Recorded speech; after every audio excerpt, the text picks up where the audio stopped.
गर्मियों का मौसम चल रहा था। आम के पेड़ों पर काफी मीठे और रसीले आम भी लग चुके थे। वाह वाह कालू कौवे, तुम्हारी पत्नी ने तो आम का रस बहुत ही ज्यादा स्वादिष्ट बनाया था। मजा ही आ गया पीकर तो। अरे तोते, इसमें रानी का कोई कमाल नहीं है। रानी तो हर बार ऐसा भोजन बनाती है जिसमें कोई स्वाद नहीं होता।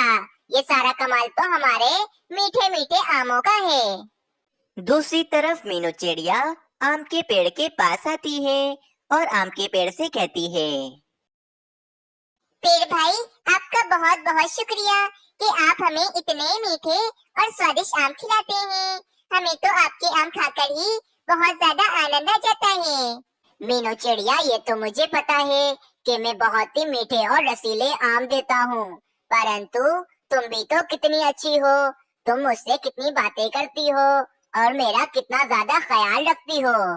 मीनू चिड़िया की बहन कोमल चिड़िया भी थी, जो कि मीनू चिड़िया के साथ ही रहती थी। कोमल, मेरी शादी तो सोनू चिड़े से होगी और सोनू चिड़ा बहुत ही ज्यादा अच्छा और मेहनती है। वे अभी किसी काम से दूसरे जंगल गया हुआ है, लेकिन मैं चाहती हूँ कि तुम्हारी शादी भी किसी ऐसे चिड़े के साथ हो जो कि बहुत ही मेहनती और ईमानदार हो। वो तो ठीक है मीनू चिड़िया, परंतु अब तो जंगल में ऐसा कोई भी कुंवारा चिड़ा नहीं है जिससे मेरी शादी हो जाए। इस जंगल में चिड़ा नहीं है तो कोई बात नहीं, दूसरे जंगल से आ जाएगा। तुम बस परेशान मत हुआ करो। अगली सुबह हो जाती है। सब पक्षी आम के पेड़ के पास होते हैं। अरे पक्षियों, आजकल मीनू चिड़िया बहुत परेशान है क्योंकि उसकी छोटी बहन से शादी करने वाला जंगल में कोई भी कुंवारा चिड़ा नहीं है। हाँ, ये बात तो तुम ठीक कह रही हो बुलबुल। ना जाने कोमल चिड़िया की शादी किस चिड़े से होगी। अरे पक्षियों, कोमल चिड़िया को छोड़ो और ये देखो पेड़ की टहनी टूट रही है। अगर ये टहनी टूट गई तो पेड़ भाई को बहुत दर्द होगा। अरे पेड़ भाई, ये देखो, आपकी ये टहनी टूटने वाली है। पक्षियों, मैं जानता हूँ कि मेरी ये टहनी टूटने वाली है और मुझे बहुत दर्द भी हो रहा है। कल रात में एक मोटी ताजी चील मेरी टहनी पर आकर बैठ गई थी, जिस कारण ये आधी टहनी टूट रही है और अब तो बस ये टहनी टूटने ही वाली है। ये तो बहुत गलत हुआ पेड़ भाई। पक्षियों, आज के बाद कोई भी पेड़ भाई की इस टहनी पर नहीं बैठेगा, वरना ये टहनी तो पूरी ही टूट जाएगी। ठीक है पेड़ भाई, अब से हम ध्यान रखेंगे, कोई भी पक्षी आपकी इस टूटी टहनी पर नहीं बैठेगा। वहीं दूसरी तरफ उल्लू मीनू चिड़िया के पास आता है। मीनू चिड़िया, आज मैं तुम्हारे लिए ऐसी खबर लाया हूँ कि तुम खुश हो जाओगी। अरे वाह उल्लू भाई, तो फिर बताइए क्या खबर है वो। मीनू चिड़िया, तुम्हारी छोटी बहन कोमल चिड़िया के लिए दूसरे जंगल से एक बहुत पढ़े लिखे और अमीर घर का रिश्ता आया है और वे कल कोमल चिड़िया को देखने आने वाले हैं। अरे वाह उल्लू भाई, इस खबर ने तो मुझे खुश नहीं बल्कि बहुत ज्यादा ही खुश कर दिया है। परंतु मीनू चिड़िया, उन्होंने कल सिर्फ आम के रस की फरमाइश की है। कल तुम भोजन में उन्हें सिर्फ आम का रस पिलाना। इसमें तो कोई मुश्किल नहीं, हमारे जंगल के पेड़ भाई के आम बहुत ज्यादा ही स्वादिष्ट होते हैं। फिर वे उल्लू वहाँ से चला जाता है। अभी बहुत काम करने हैं मुझे, चलो पहले मैं बहुत सारे आम तोड़ कर ले आती हूँ। फिर मीनू चिड़िया आम तोड़ने आम के पेड़ के पास चली जाती है। मीनू चिड़िया आम के पेड़ के पास आती है और इसे पता न होने के कारण पेड़ की टूटी हुई टहनी पर बैठ जाती है। मीनू चिड़िया के वजन के कारण वे टहनी उसी समय टूट जाती है। मेरी टहनी टूट गई। किसने मेरी टहनी तोड़ी? मेरे सामने आओ। फिर मीनू चिड़िया पेड़ के सामने आती है तो पेड़ गुस्से से मीनू चिड़िया से कहता है, अरे मूर्ख मीनू चिड़िया, ये तुमने क्या कर दिया? मुझे मालूम है तुम जानबूझकर मुझे तकलीफ पहुंचाने के लिए मेरी टहनी पर बैठी थी, जिस कारण मेरी टहनी टूट गई। ओह, कितना दर्द हो रहा है मुझे। मैं क्या करूं तुम्हारा? नहीं पेड़ भाई, मुझे तो पता ही नहीं था कि आपकी पेड़ की टहनी पहले से ही कमजोर है, वरना मैं बैठती ही नहीं आपकी पेड़ की टहनी पर। मीनू चिड़िया, मैं तुम्हें कभी माफ नहीं करूंगा। चली जाओ यहाँ से और दोबारा कभी यहाँ मत आना। और हाँ, तुम्हारी यही सजा है कि सब पक्षी मेरे स्वादिष्ट आम खाएंगे, सिवाय तुम्हारे। अरे ये आप क्या कह रहे हैं पेड़ भाई? मुझे तो आज आम की बहुत जरूरत है, क्योंकि कल कोमल चिड़िया को देखने के लिए रिश्ते वाले आ रहे हैं और उन्होंने खास तौर पर आम का रस पीने की फरमाइश की है। अगर आप ऐसा करेंगे तो कोमल चिड़िया की शादी टूट जाएगी। आप कृपया करके मुझे अपने आम दे दें। मुझे बहुत गुस्सा आ रहा है मीनू चिड़िया, यहाँ से चली जाओ और आइंदा यहाँ फिर कभी मत आना। फिर मीनू चिड़िया उदास होकर वहाँ से चली जाती है और मीनू चिड़िया कालू कौवे के पास आती है और कालू कौवे को कहती है, कालू कौवे, मैं बहुत परेशान हूँ। मुझे तो पता ही नहीं था कि पेड़ भाई की एक टहनी बहुत कमजोर है, परंतु मैं मूर्ख जाकर उसी टहनी पर बैठ गई और पेड़ भाई की वे टहनी टूट गई, जिस कारण पेड़ भाई मुझ पर बहुत ज्यादा गुस्सा हुए और उन्होंने कहा कि आज के बाद मैं उनके एक भी आम नहीं खा सकती हूँ। तुम्हें पता है कि कल कोमल चिड़िया को देखने के लिए रिश्ते वाले आ रहे हैं और उन्होंने ये फरमाइश की है कि वे मीठा मीठा आम का रस पिएंगे, परंतु अब तो मेरे पास आम ही नहीं है। मैं उन्हें आम का रस कहाँ से पिलाऊंगी? कालू कौवे, अब तुम ही मेरी मदद कर सकते हो। देखो तुम्हारे पास कितने सारे आम हैं, मुझे ये आम दे दो तुम। मीनू चिड़िया, पेड़ की टहनी तुमने तोड़ी और सारी गलती भी तुम्हारी, तो फिर तुम आम मांगने हमारे पास क्यों आ गई हो? देखो रानी कौवी, कालू कौवे, जब तुम दोनों मुश्किल में होते हो तो मैं ही तो तुम दोनों की मदद करती हूँ। आज मैं मुश्किल में हूँ, तुम दोनों मेरी मदद करो। नहीं नहीं मीनू चिड़िया, अगर पेड़ भाई को पता चल गया कि मैंने तुम्हें आम दिए हैं तो पेड़ भाई कहीं मुझसे नाराज भी हो सकते हैं। ना बाबा ना, मैं ऐसा कोई रिस्क नहीं ले सकता हूँ। तुम जाकर अपना कहीं और बंदोबस्त कर लो। कालू कौवे की बात सुनकर मीनू चिड़िया उदास होकर वहाँ से चली जाती है। अब कुछ नहीं हो सकता है कोमल चिड़िया, कल रिश्ते वाले आएंगे तो, परंतु तुमसे बिना रिश्ता किए ही वापस चले जाएंगे। मीनू चिड़िया, इसमें सारी गलती तुम्हारी है। तुम बेचारे पेड़ भाई की टूटी हुई टहनी पर बैठ गई, जिस कारण उनका दर्द और भी ज्यादा बढ़ गया है। कोमल चिड़िया, अगर मुझे पता होता तो भला मैं पेड़ भाई की टूटी हुई टहनी पर क्यों बैठती? अच्छा कोमल चिड़िया, तुम सो जाओ, मुझे बहुत प्यास लग रही है, मैं नदी से पानी पी कर आती हूँ। ये कहकर मीनू चिड़िया नदी से पानी पीने के लिए चली जाती है। मीनू चिड़िया जा ही रही होती है कि उसे कहीं से चीखने की आवाजें सुनाई देती हैं। बचाओ बचाओ, कोई तो मुझे बचाओ, कोई मेरी मदद करो। ये तो पेड़ भाई की आवाज लग रही है, मुझे फौरन उनके पास जाना चाहिए। मीनू चिड़िया फौरन आम के पेड़ के पास जाती है। मीनू चिड़िया जब पेड़ के पास आती है तो वे देखती है पेड़ पर तो काफी सारी आग लगी हुई होती है। हाय रे, इतनी सारी आग कैसे लग गई? पेड़ भाई, आप बिल्कुल भी चिंता मत करें, मैं आपको बचा लूंगी। अब क्या करूं मैं? मुझे तो कुछ समझ नहीं आ रहा। हाँ, एक काम करती हूँ, मैं बादल भैया के पास जाती हूँ। ये कहकर मीनू चिड़िया फौरन बादल के पास चली जाती है। कुछ ही देर के बाद जंगल में बारिश होने लगती है, जिस कारण पेड़ पर लगी आग भी बुझ जाती है। थोड़ी देर के बाद बारिश भी रुक जाती है। आम का पेड़ काफी ज्यादा खुश होता है। मीनू चिड़िया, मुझे माफ कर दो, मैंने तो बिना सोचे समझे तुम पर टहनी तोड़ने का इल्जाम लगा दिया था और तुमने तो मेरी जान बचाई। कोई बात नहीं पेड़ भाई, परंतु वे आग कैसे लगी थी? मीनू चिड़िया, कुछ देर पहले एक पक्षी जलती हुई मशाल ले जा रहा था, लेकिन ना जाने ये मशाल उसके पंजों से कैसे छूटकर मुझ पर गिर गई। तुम्हें जितने आम तोड़ने हैं तोड़ लो, अब कोई रोक टोक नहीं है। तो इस तरह से लगी थी आग, परंतु पेड़ भाई अब आप बिल्कुल सुरक्षित हैं। कुछ देर के बाद मीनू चिड़िया काफी सारे आम तोड़कर अपने घोंसले में ले जाती है। इस कहानी से हमें ये सीख मिलती है कि हमें दूसरों के हर मुश्किल समय में उनकी मदद करनी चाहिए। अगर आप सबको ये कहानी अच्छी लगी तो चैनल को जरूर सब्सक्राइब करें। रॉनी, मैं बहुत ज्यादा ही खुश हूँ कि तुमने एक अंडा दिया है। अब तुम अपने इस अंडे को छोड़कर कहीं पर भी मत जाना और इस अंडे पर ही बैठी रहना।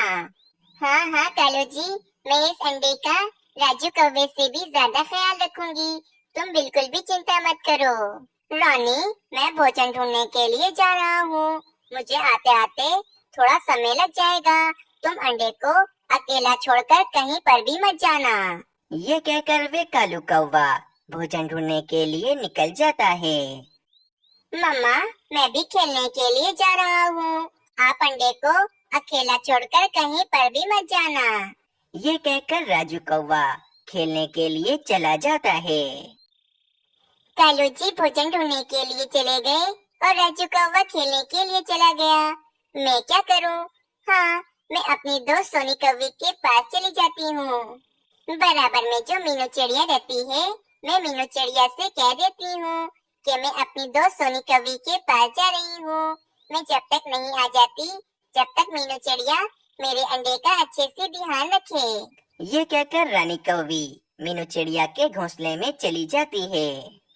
मीनू चिड़िया, मेरी दोस्त सोनी कौवी की तबीयत बहुत ज्यादा खराब हो गई है।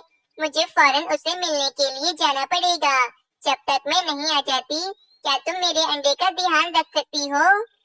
अरे कोई बात नहीं रानी कौवी, तुम आराम से जाओ। मैं तुम्हारे अंडे का बहुत अच्छे से ध्यान रखूंगी।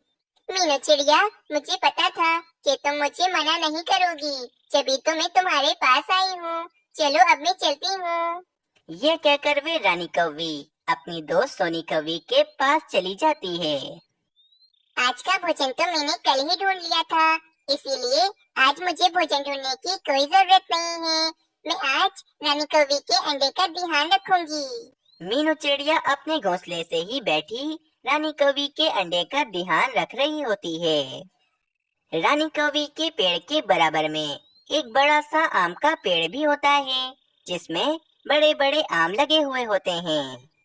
मुझे मीठे मीठे आम खाने हैं इस पेड़ के। मेरा बहुत मन चाह रहा है। मैं पत्थर से इस पेड़ के आम तोड़ता हूँ। फिर राजू कौवा एक पत्थर उठाकर उस आम के पेड़ के ऊपर फेंकता है, लेकिन राजू कौवे का निशाना चूक जाता है और वे पत्थर आकर रानी कौवी के अंडे पर लग जाता है और उसी समय रानी कौवी का अंडा टूट जाता है। बाप रे, ये राजू कौवे ने क्या कर दिया? इसने आम तोड़ने के चक्कर में रानी कौवी का अंडा ही तोड़ दिया है। इसे तो मैं अभी बताती हूँ। ये कहकर मीनू चिड़िया फौरन राजू कौवे के पास जाती है। राजू कौवे, ये तुमने क्या कर दिया? तुमने पत्थर से रानी कौवी का अंडा तोड़ दिया है। अब तुम्हारी मम्मा तुम्हें नहीं छोड़ेंगी, वे तुम्हें बहुत मारेंगी। राजू कौवा तो बहुत ज्यादा ही डर जाता है और वे मीनू चिड़िया से कहता है, मीनू आंटी, आप झूठ क्यों कह रही हैं? मैंने अपनी मम्मा का अंडा नहीं तोड़ा है, बल्कि ये अंडा तो आपने तोड़ा है।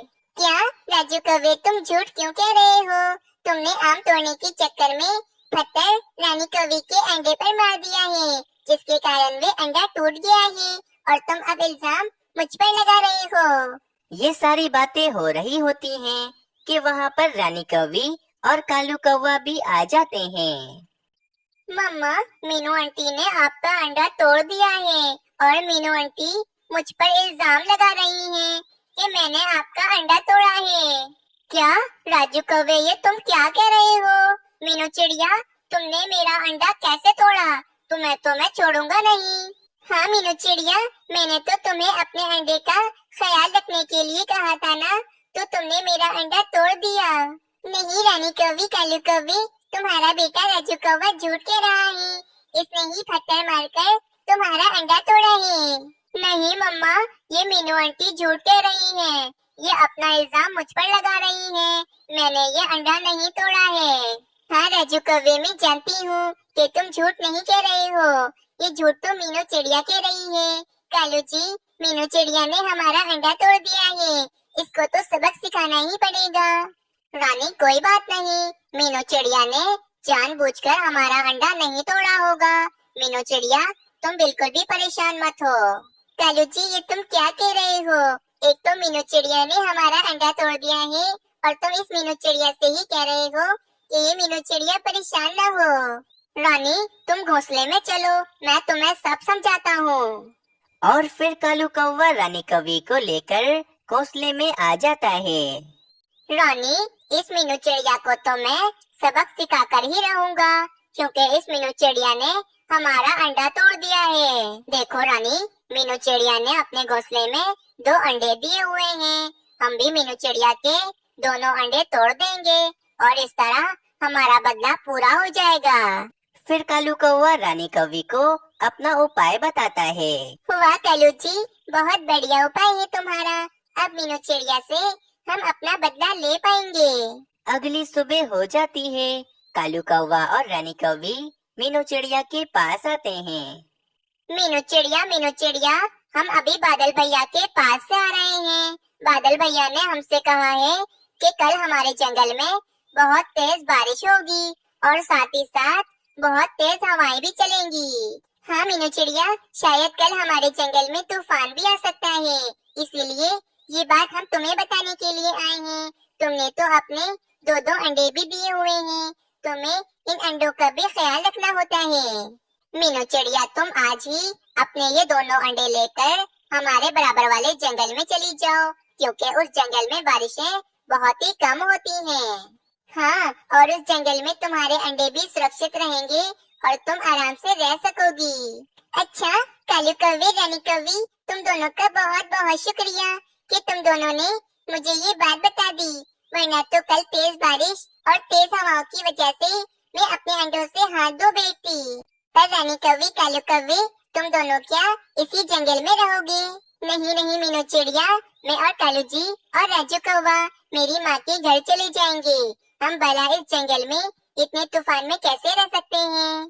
चलो भाई मीनू चिड़िया, तुम ज्यादा बातें मत करो, तुम जल्दी से अपने दोनों अंडे लेकर बराबर वाले जंगल में चली जाओ। फिर मीनू चिड़िया फौरन अपने दोनों अंडे लेकर बराबर वाले जंगल में चली जाती है। रानी, कल बराबर वाले जंगल में तेज बारिशें और तूफान आएगा, जिसके कारण मीनू चिड़िया के दोनों अंडे टूट जाएंगे और हमारा बदला पूरा हो जाएगा। अब कल ना तो इस जंगल में बारिशें होंगी और ना ही तूफान आएगा। हमने तो मीनू चिड़िया से झूठ कहा था, अब मीनू चिड़िया से हम अपना बदला ले पाएंगे। दूसरी तरफ मीनू चिड़िया बराबर वाले जंगल में आ जाती है और एक खाली घोंसला देखकर उसमें अपने अंडे रखकर बैठ जाती है। कुछ दिनों पहले तो इस जंगल में काफी सारे पक्षी रहते थे, लेकिन आज इस जंगल में तो एक पक्षी भी नजर नहीं आ रहा है। ना जाने सारे पक्षी आखिर कहाँ चले गए हैं। सभी पक्षी इस जंगल को छोड़कर चले गए होते हैं, क्योंकि सभी पक्षियों को पता चल गया था कि कल इस जंगल में तूफानी बारिशें होंगी। अगली सुबह हो जाती है। जंगल में तेज हवाओं के साथ काफी तेज बारिश शुरू हो जाती है। मीनू चिड़िया तो बहुत ज्यादा ही परेशान हो जाती है। बाप रे, ये क्या हो गया? कालू कौवे ने मुझसे झूठ कहा था कि इस जंगल में बारिशें बहुत कम होती हैं। यकीनन कालू कौवे और रानी कौवी ने मुझसे अपना बदला लिया है। मीनू चिड़िया इतना कहती ही है कि मीनू चिड़िया के दोनों अंडे घोंसले से नीचे गिरकर टूट जाते हैं। ये क्या हो गया? मेरे दोनों अंडे घोंसले से नीचे गिरकर टूट गए हैं। मैं कालू कौवे और रानी कौवी को कभी माफ नहीं करूंगी। इन दोनों ने मेरे साथ बहुत ज्यादा गलत किया है।